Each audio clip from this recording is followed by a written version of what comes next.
Please have a seat, and we'll call file number 2023-0113, Larson, Latham, Huettl versus Michelle Vetter. I'll note the appearance of Michelle Vetter on her own behalf today, as well as William Black on behalf of the Appellee. I'll also note that Justice Lisa Fair McEvers will be participating in the decision of this case, but is unavoidably absent from oral argument this morning. Ms. Vetter, whenever you're ready, you can approach the podium. Feel free to adjust it to a height that's comfortable for you, and then when you're ready, you can begin your argument.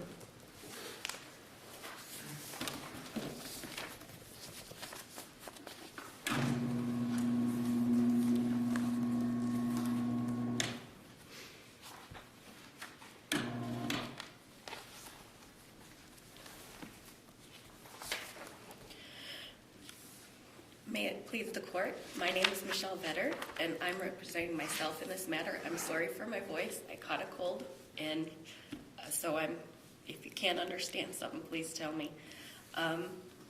This case started as a collection from Larson, Latham, and Huettl, but it is about being overcharged in a contract and how you can rely on the things that when you put a contract together and you write a written statement of what you're receiving and giving in that contract. That is what this is about.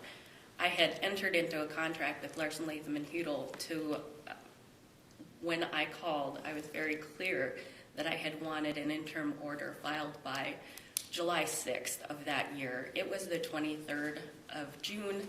What had happened was my now ex-husband Kyle had removed my children from the state without letting me know, and had taken them to CPS and told CPS that he had an interim order, but the case hadn't even been filed yet. So there was already things happening that were not good.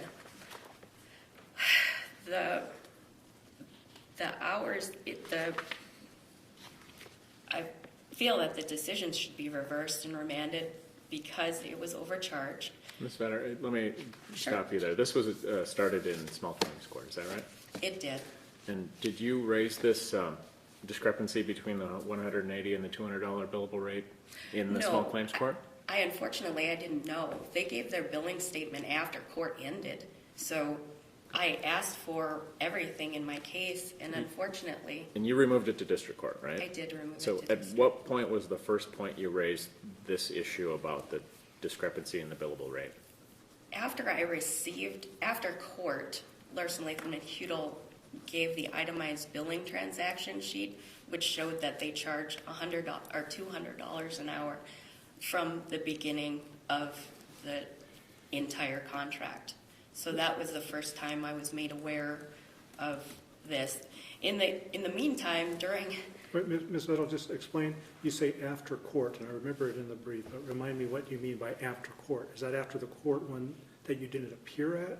Is that after you removed it from small claims court? No, sir. I didn't receive that paperwork until the court asked for it and received it, and that's the first time I noted that the billing was off. I had asked for that paperwork from 2017 on, and unfortunately I was hung up on. I was told other things.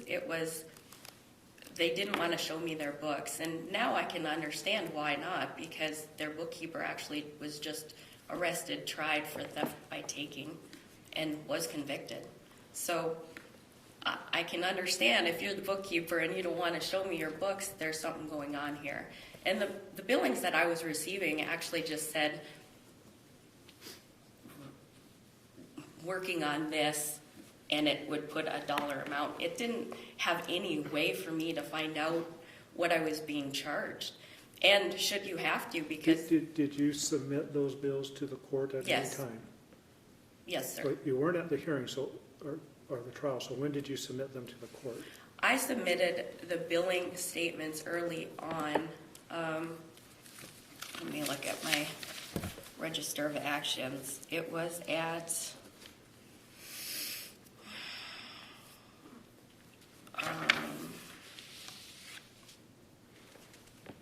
and I can find it if you tell me the time period or what you submitted them with. I submitted them with, it's Exhibit 3, it's at Index 38, I believe, about March of 2022. And those billing statements show what I was receiving at home, which was frustrating because, but then again, I assumed, and I was hoping, I was relying on them to bill me at the correct rate. I didn't know any different. I wouldn't have looked, to be fair. Okay, thank you. So basically, the work that was agreed to be completed by July 6th was that an interim order was going to be done. This contract was written for $180 an hour for divorce things.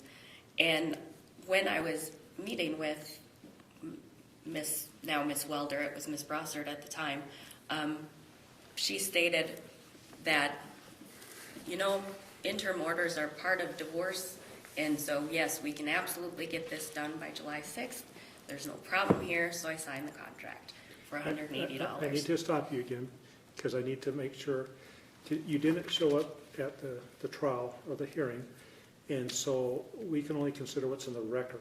So you're telling us things, but is there anything in the record under oath, whether affidavit or otherwise, regarding what you're saying, that was done in the very first initial consultation? Yes, sir.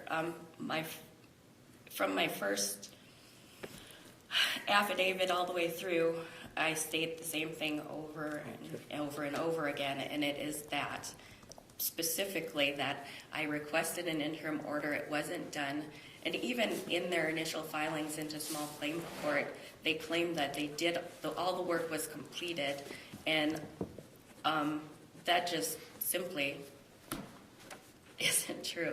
The other part of it, what hurt me the most is that when I ended up terminating the contract and moving to a different attorney, and on June 28th, about 5 days after I had contracted and we were going to go through this process, Ms. Brossart and I had met with CPS and found out that my ex-husband had been there and lied.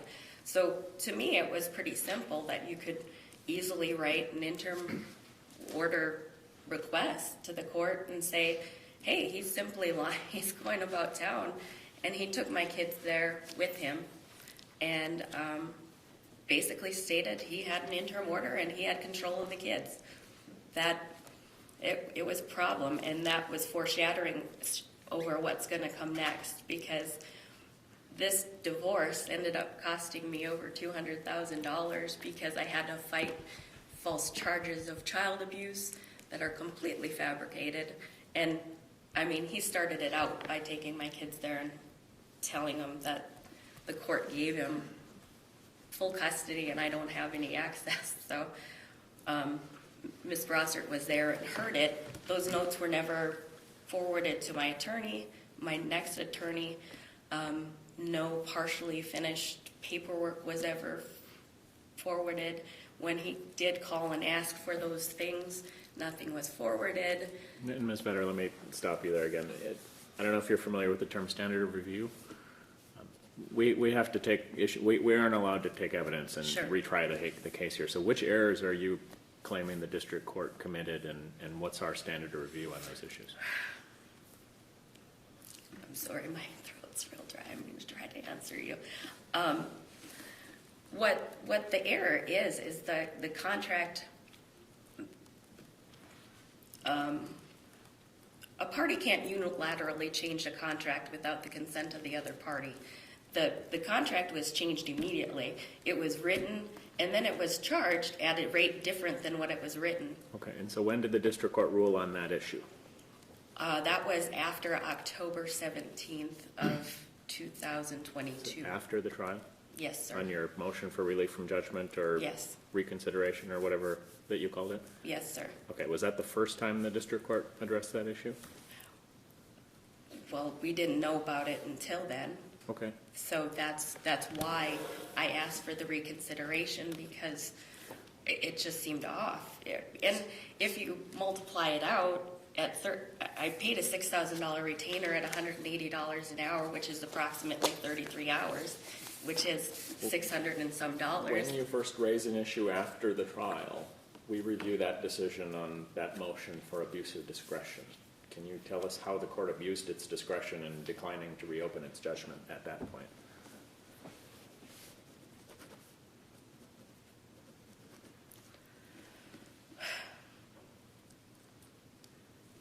I think it abused the discretion because it was very clear that the contract was not adhered to. And had the contract been adhered to, we wouldn't have even been there, because 33 hours times $200 is $660, and I owed less than $500. So if you take the contract at face value and say, I'm charging you $100, $180 an hour, $6,000 pays for the majority of that. And if you inflate the contract price, there's no fair dealing there. You can't. One of the cases that I looked at when I was looking up things, and I'm sorry I don't know standard of review as well as maybe I should. I'm not an attorney. But the one thing that I saw in the United States Supreme Court was that the party can't change the terms of the contract without telling the other people. Well, the district court referred you to a provision in the contract that says that the hourly rate may increase during the representation. Why doesn't that apply here? It doesn't apply because they never applied the $180 ever. They never had, the intention doesn't look like they ever chose to follow the $180 an hour. Why? Does that mean you write a contract and say, I can write a contract for $100 an hour, but I can charge you $300 if I put that statement in there? I don't think it does. I think what it means is that, yeah, I'm going to let you know tomorrow if I decide to change the price on this contract, we're going to put an addendum in, or I'm going to notify you by letter, by phone, by pigeon, I don't know.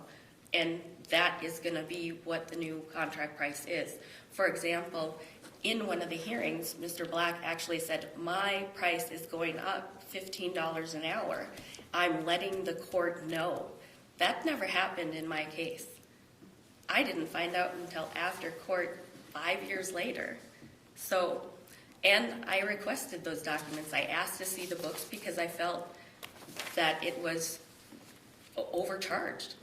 And at the time, that person that they had in their bookkeeping department that recently was convicted of theft by taking wouldn't let me see those books. And I'm not in charge of them, and I don't know.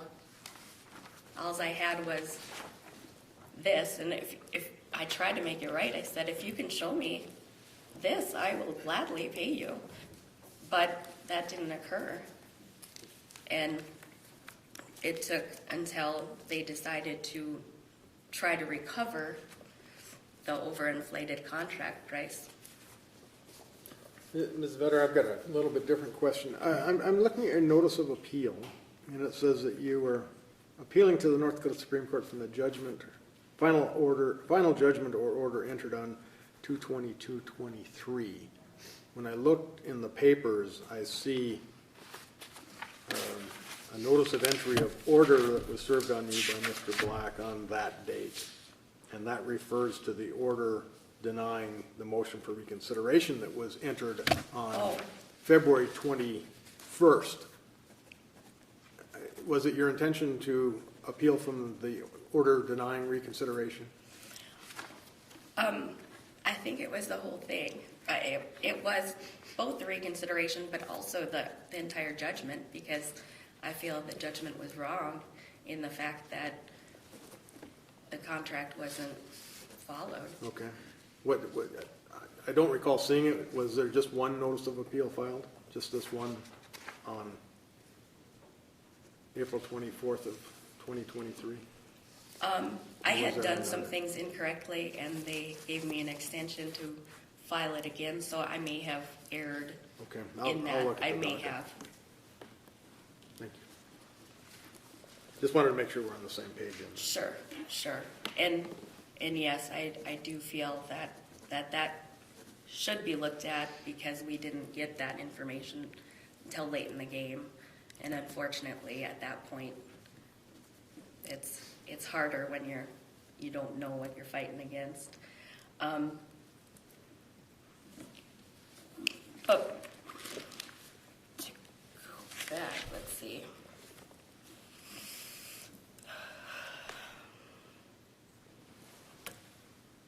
But really, what this case is about is being overcharged in a contract.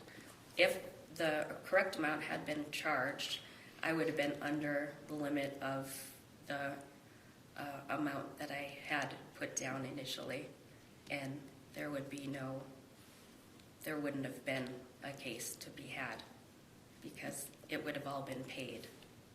And I would have actually been owed money, in fact, about a couple $100 probably. And I had other issues to deal with at the time. I was under a lot of circumstances outside of this that just ended up becoming, and still haunts me to this day, because I was arrested at work. I was jailed for 28 hours without having a signed warrant or affidavit. I mean, it ended up costing me a lot of time, heartache, and money. I lost my children for a long time, and had to fight to get them back. I ended up gaining full custody, and it's been going well for her. So thank goodness that happened. She's increased her grade point average and got confirmed last Sunday, so could have been worse. But it did put me behind the 8 ball. It breached the contract. I don't feel...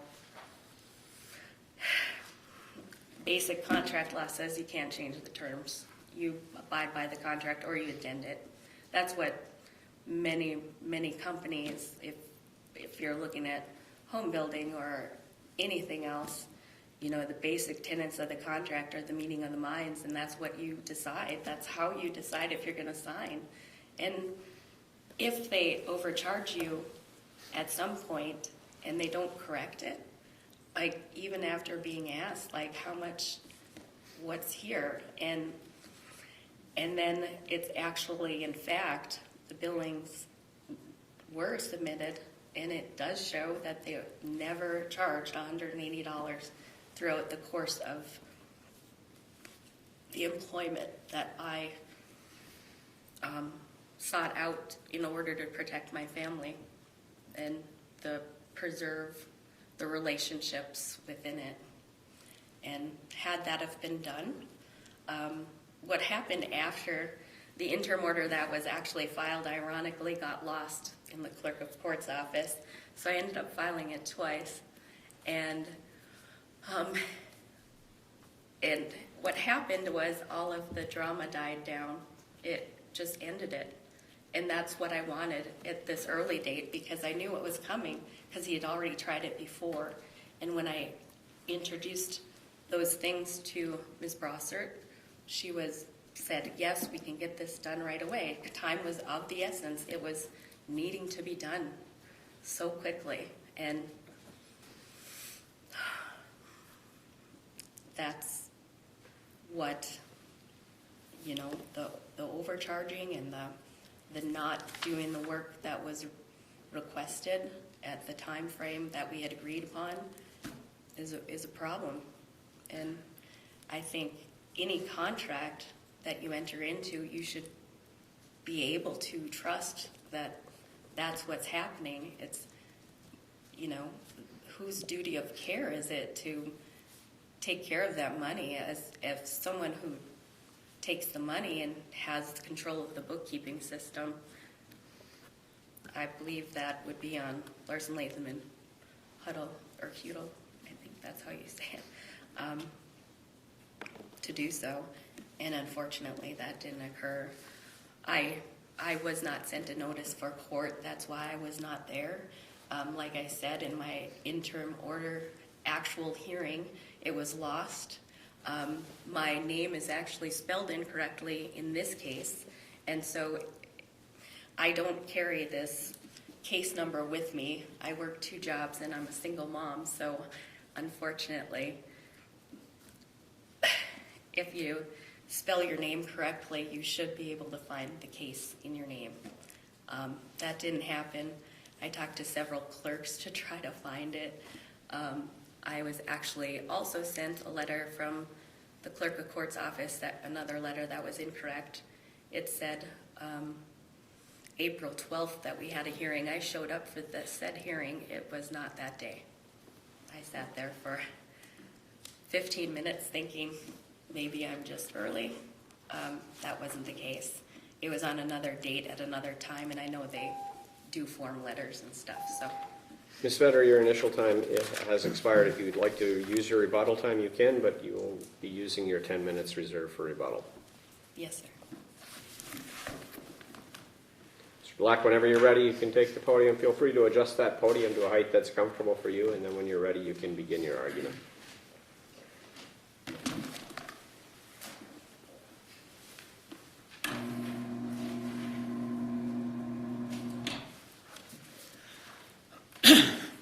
Thank you, Mr. Chief Justice, Justices of the Court.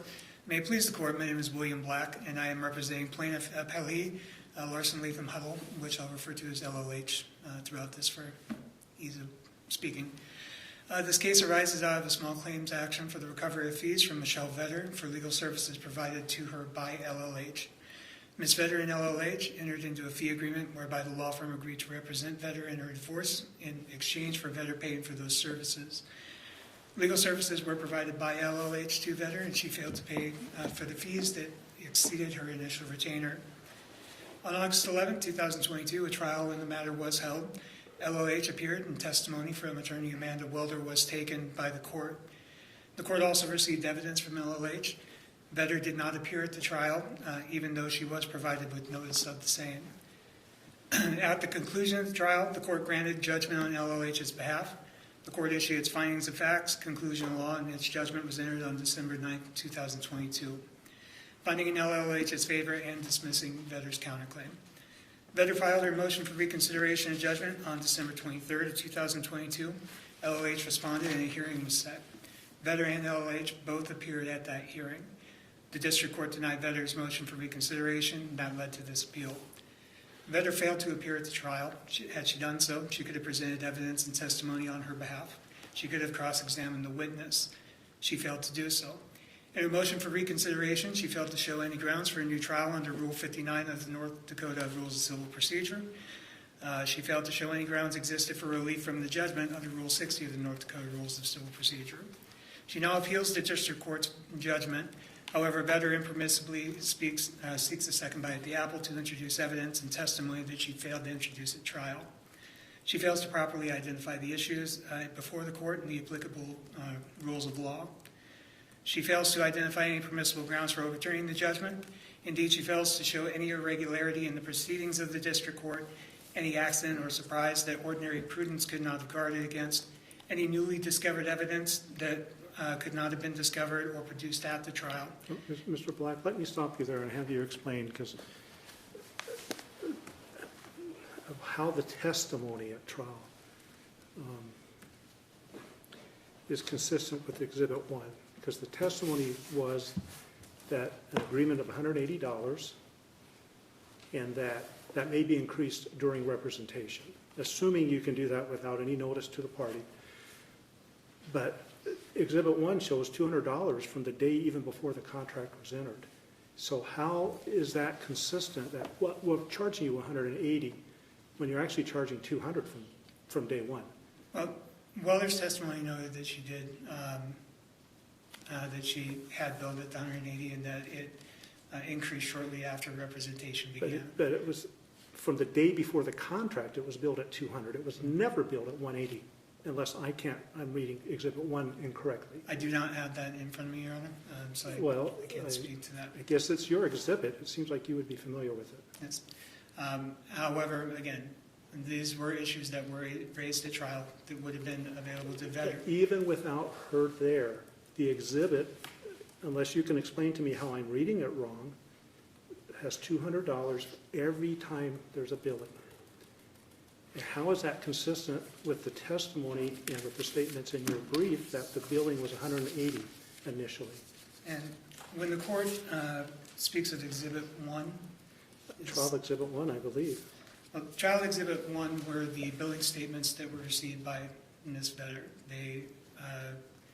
The trial exhibit that was entered noted that the work that was performed and the amount that was billed. It did not say $180 or $200.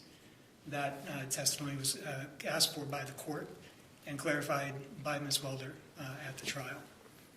Okay. So this is, I think, document 84, Exhibit 1 has detailed transaction file list, Larson, Latham, Huettl. Yes. That's not your exhibit? Because I'm trying to understand what I see as a discrepancy. So Exhibit 84 was filed after court. That was not a part of the trial. That was part of the motion for attorney's fees. Prior to trial, Ms. Vetter never conducted depositions, did not engage in discovery, did not. She was requested her file and she was given her file. Detailed transaction list is not a part of a file. It is it's a document that has to be generated by whoever's running the program. And so from what you're saying, as I understand it, the firm never tells the client what they're getting billed at what rate. They just give them an amount and say, pay that amount? Well, they receive a billing statement every month that states the work that was done and the amount that's being billed. But does it break it down what the rate is, the hourly rate? Well, judging by the fee agreement, and if you apply the amounts billed and divide it by the amount of the fee agreement, you could determine what that was. Okay. But not if you're changing the rate as you go along, then they don't know. Right. And Ms. Vetter never questioned her billing, ever. She did question one entry that why another attorney had consulted on the case. But again, that was addressed in the fee agreement, that the applicable hourly rates will be charged for attorneys and staff that perform work on the file. So, and again, the crux of the issue here is that Ms. Vetter simply failed to show up for trial to ask these questions, to cross-examine the witness. She did not engage in the discovery process. She was provided with the file information she requested informally. But that was, all she ever requested was her file and the billing statements, and that's what she received. So regarding the detailed transaction statement, again, that was something that was submitted for our attorney's fees for prevailing at trial. That was not part of the case. It was never pled by Ms. Vetter. So, but even if she was at the trial, apparently she wouldn't have been told that she wasn't actually billed at $180 because the testimony was contrary to what this later submitted bill said. She would have been able to question Ms. Brossart regarding the Attorney Welder, regarding how she was billed. I did not work on her file, so those are questions I could not answer for Ms. Vetter or for the court.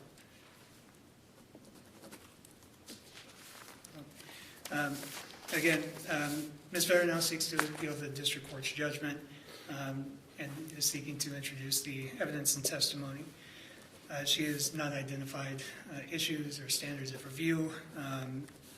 She's failed to show any irregularity in the proceedings of the district court, any accident or surprise that ordinary prudence couldn't have guarded against, any newly discovered evidence which could not have been discovered or produced at the time of trial, any excessive damages appearing to have been awarded under the influence of passion or prejudice. She's not shown that there was insufficient evidence to justify the decision of the court or that the verdict was against the law. Vetter did not appear at the trial, and as such, did not identify or object to any errors of law made by the court. Furthermore, she has received a correct and complete copy of the transcripts and proceedings that were had at trial. Likewise, she's failed to show why she would be entitled to the relief that she's requested under Rule 60. She showed no mistake, inadvertence, surprise, or excusable neglect. She's produced no newly discovered evidence that she could not have discovered with reasonable diligence in time to move for a new trial. She showed no fraud, misrepresentation, or misconduct. She's not shown that the judgment is void, and she has shown no other reason that justifies the relief she seeks. Vedder fails to identify any findings of fact or conclusions of law which are clearly erroneous. Furthermore, the issues she does raise are being raised for the first time on appeal. These issues could have been raised by her at trial if she had simply shown up. Simply put, the trial was held, evidence and testimony were received by the district court. Based on that evidence, the district court issued judgment in favor of LOH. The district court found no grounds to disturb that judgment or grant a new trial, and Vedder has provided no basis for this court to reverse the district court's judgment. As such, LOH respectfully requests that this court affirm the district court's judgment and remand the matter to the district court for an award of attorney's fees on appeal to LOH, consistent with this court's decision in Johnson v. Menard. Does that complete your argument, Mr. Black? It does, Your Honor. Thank you for your argument this morning. Ms. Vedder, you have 10 minutes remaining for rebuttal.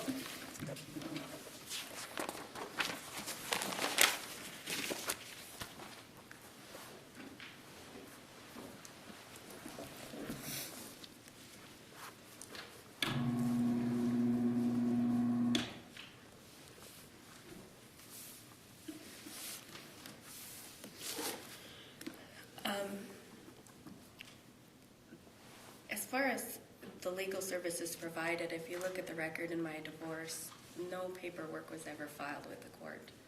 I didn't receive anything, and neither did the following attorney. So I was billed for the meeting on June 28th at CPS. No notes were forwarded, no notations were made, nothing was given to my attorney. No partially completed or even significantly completed affidavits on my behalf or anything was in the pile of paperwork. That was literally a loose leaf ream of paper that I picked up and toted over to my new attorney. Is any of this in the record before the district court? Yes. Where? It is in my affidavit and actually was commented on by the judge. She felt it was a problem if the second attorney didn't feel or didn't receive the information.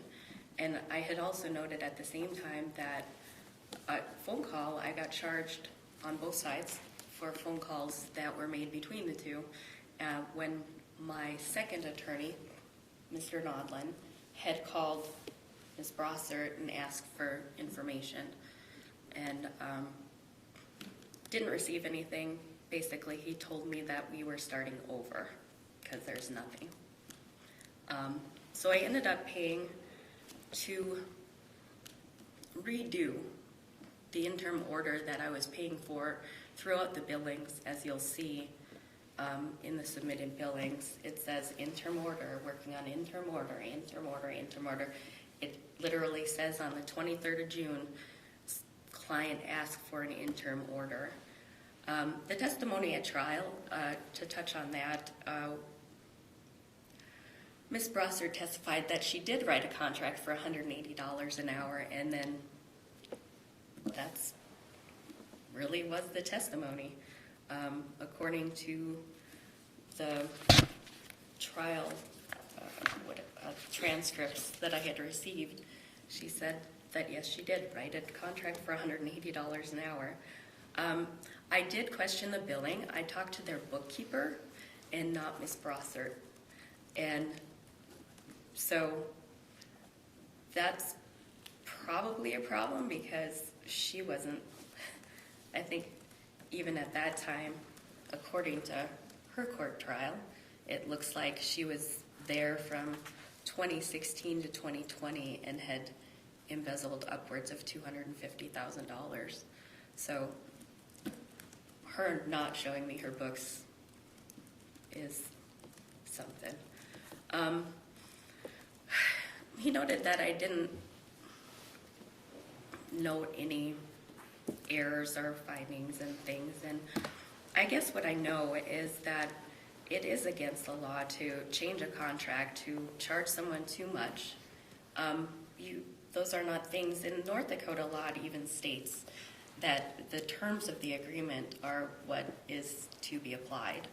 So I guess I'm probably looking at it in a different way because I'm not an attorney, and that could be my own problem. But what I know is that I have a right to rely on what that contract says, and I do have a right to rely on the agreement that we wrote that contract. The essence of that contract was to do the interim order by July 6th, and also to have that into the court by then because of the extraordinary erratic behaviors of my ex-spouse.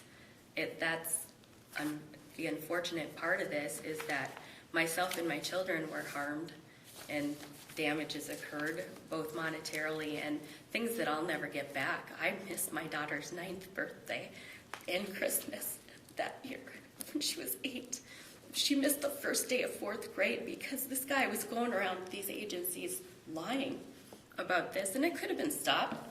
This would have actually, what happened and what snapped him back, he did try again after the interim order, but it was actually shown that he was lying. So people were catching on by the time to his game. He requested he didn't want to pay alimony, child support, or anything like that. That is not Larson, Latham, Huettl fault or anything like that. That's not what I'm saying. What I'm saying is I went there to protect and preserve my family in order to protect myself and preserve the relationship with my children, because it did damage it, not being in contact with them for such a long period of time after the interim order wasn't filed in the proper time frame. And when it was filed, it was lost by the district court head unexplainably. We ended up filing it twice.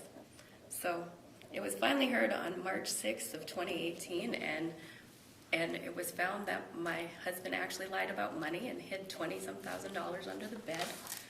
So this is what I was dealing with outside of this contract, and he actually assaulted me. I had let Ms. Brossert know because this kept continuing to happen and nothing was getting filed, and that's why I terminated the contract, because the thing that I agreed to didn't happen.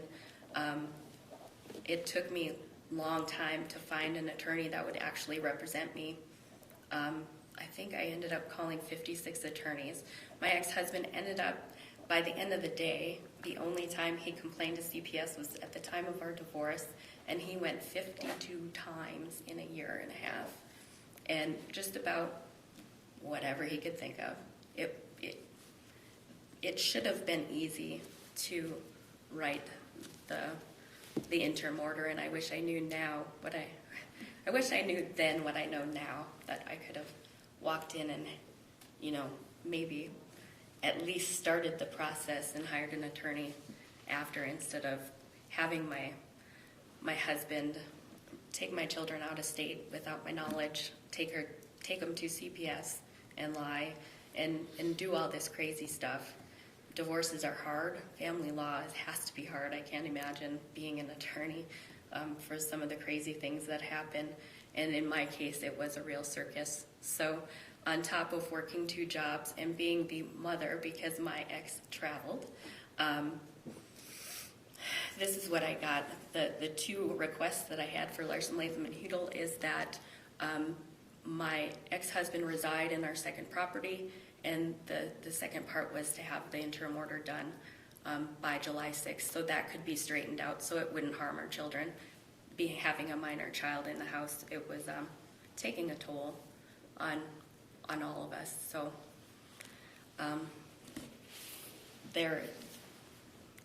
I think it's pretty clear in contract law that goes back hundreds and thousands of years that what you put in a contract is what you abide by, and unfortunately, I was from the get-go, wasn't charged the amount that I had agreed to. And then I never got the opportunity to say, you know, 200 is too much. I can, you know, terminate services and go somewhere else, especially if you can't get this, the item that we discussed, the interim order, done in the time frame that we felt reasonable when writing the contract. So that's, I think, the meeting of the minds got blown up there, and damages occurred down the line, monetarily, family-wise, mental and emotional, and loss of work, almost loss of job, having the FBI crawl up your butt for 2 years because you were arrested at work. Doesn't really do good for your reputation at work. So still battling that even several years later. It's almost 7 years. So anyway, do you have any questions that I can answer for you? Does that complete your argument, Ms. Vetter? Yes, sir. Thank you for your initial argument as well as your rebuttal this morning. Mr. Black, thank you again for your argument. This case will be taken under advisement, as all cases are. This court will be adjourned until 10:45 a.m. on November 16th, 2013.